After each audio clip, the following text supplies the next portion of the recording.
সঠিক চর্চা ও সংরক্ষণের অভাবে হারিয়ে যাচ্ছে সমতল আদিবাসীর মাতৃভাষা। প্রাতিষ্ঠানিক শিক্ষায় নিজস্ব বর্ণমালার বই না থাকায় বাংলা এবং ইংরেজির সংমিশ্রণে অনেকেই তাদের মাতৃভাষার চর্চা থেকে সরে যাচ্ছে।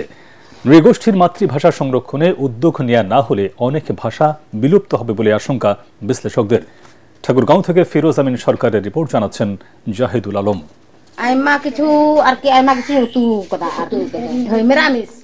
ঠাকুরগাঁওয়ের ক্ষুদ্র নৃগোষ্ঠীর শিশুরা লেখাপড়া করছে বাংলা ভাষায়, কারণ তাদের অনেকেরই নিজস্ব ভাষায় নেই কোনো বই।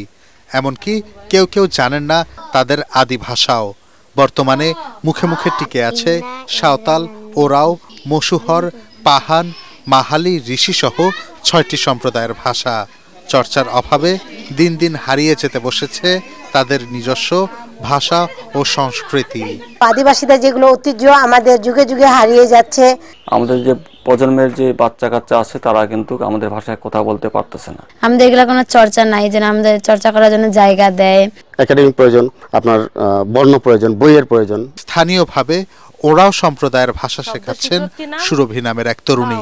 তার মতে পাহাড়ের ভাষা, সংস্কৃতি চর্চা ও এগুলো সংরক্ষণের প্রয়োজন সরকারি পৃষ্ঠপোষকতা।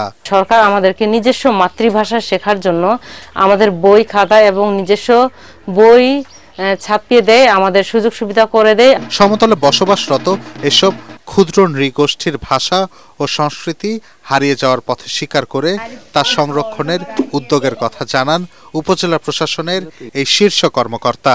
আদিবাসী মাতৃভাষা ইনস্টিটিউট বা কালচারাল সেন্টার, গবেষণাগার, এই জাতীয় একটা প্রতিষ্ঠান যাতে আমরা তৈরি করতে পারি সরকারি পৃষ্ঠপোষকতায়, সেটির বিষয়ে আমরা চিন্তা ভাবনা করতে। ঠাকুরগাঁও জেলার সমতলে বসবাস বিভিন্ন সম্প্রদায়ের ২৫০০ পরিবারের। এসব পরিবারের ১২,০০০ মানুষের দাবি আদিবাসীদের ভাষা ও সংস্কৃতি রক্ষায় আশ্বাস নয়, নেওয়া হোক কার্যকরী পদক্ষেপ। Bureau report, ATN Bangla.